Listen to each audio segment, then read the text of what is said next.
Good morning, guys, from the outskirts of Anchorage, Alaska. We had a very productive trip to Anchorage.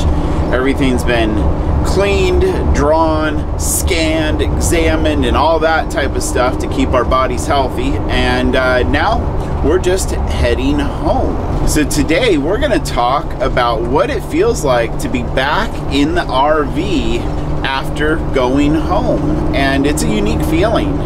And just from my perspective, really quick, it feels like the troubles from home were so far behind for the past few days. And not that we have troubles at home, that's just kind of a saying.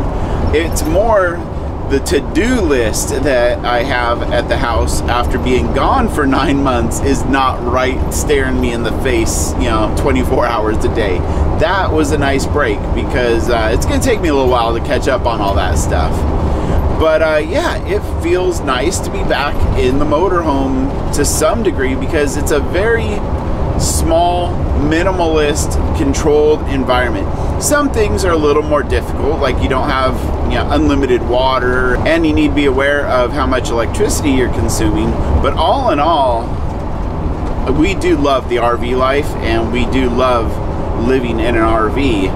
And the RV saved us money on this trip again, because normally if we didn't have it, we would have had to get a hotel room for a couple nights. I have to admit, when we left the other day from the house, I was really overwhelmed too by the to-do list that we have going, not just for the house, but for the RV, because it still needs to be cleaned up and emptied out from our trip.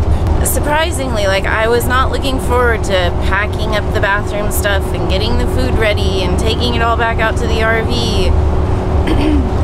It just seemed like one more thing to do. But once we were in the RV, it was very relaxing and enjoyable. We had a good few days trip. I'm missing my long hot showers by being back in the RV. Not that I take super long showers anymore, because I actually have thought I've timed myself at home in the shower now, and it's about half the amount of time I used to spend in the shower before we did 2 winters in the RV. And now I think, what did I do with all that time? And water. Just standing there, how wasteful. But it is nice to not have to turn the hot water heater on and be conscientious of how much water you use and stand there in the cold in between rinses.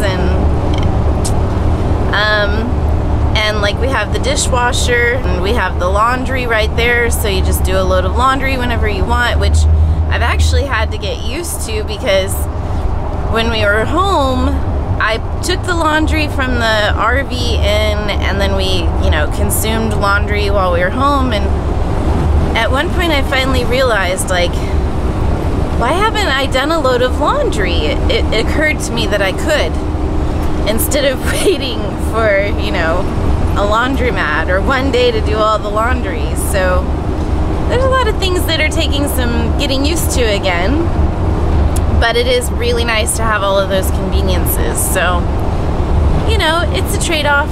It's all about what you choose and value and care about, and what you're willing to compromise.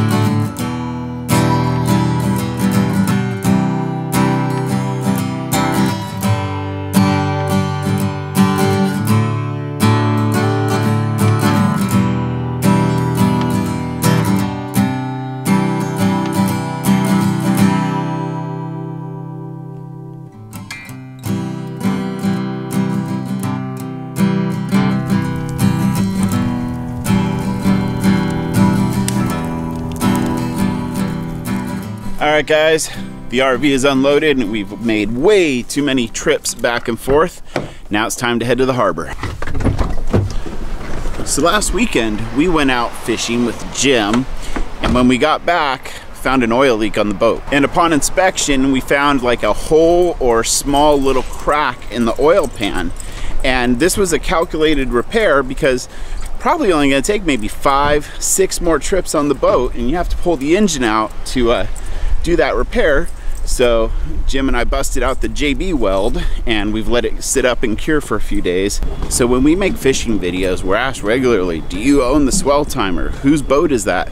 Well, it's our dear friend Jim's boat. And I used to, when he had a charter business, I was one of his captains.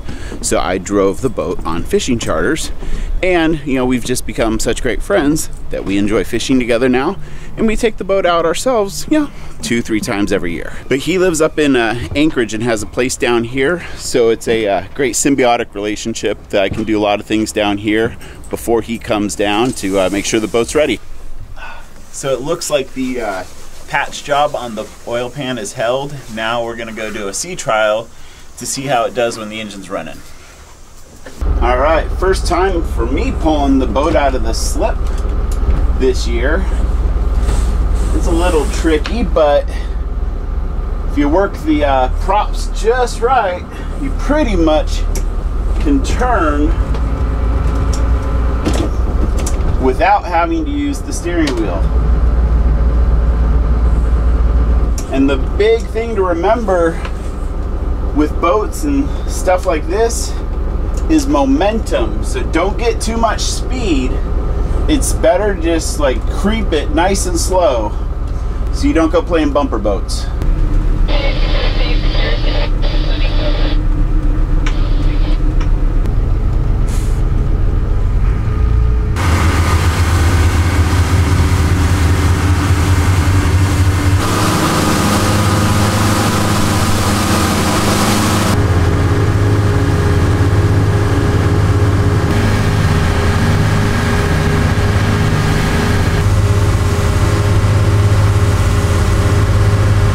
More challenging of the two would have to be going back into the slip, and the main thing is, like I said, keep your momentum down, and you pretty much don't have to touch the steering wheel. Once you get it straight, you can do everything off of the propellers.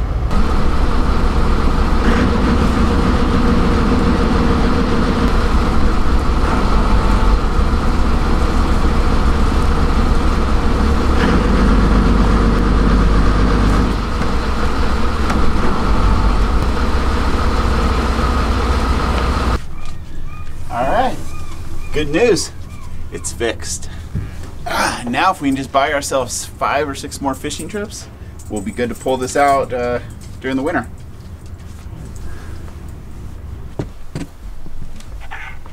Oh, we got a problem. Oh. Can you, here's your little boat lesson for the day. This is an anchor. And what we do is we tie some ganglion line, which is just like a thick cord, to keep the chain in line with the anchor. And this thing's heavy, that's why I'm not like just holding it up for you. But what that does is the claw anchor digs onto the sea floor. But occasionally you get hung up on rocks, and that's why you have this ganglion line, which can be broken.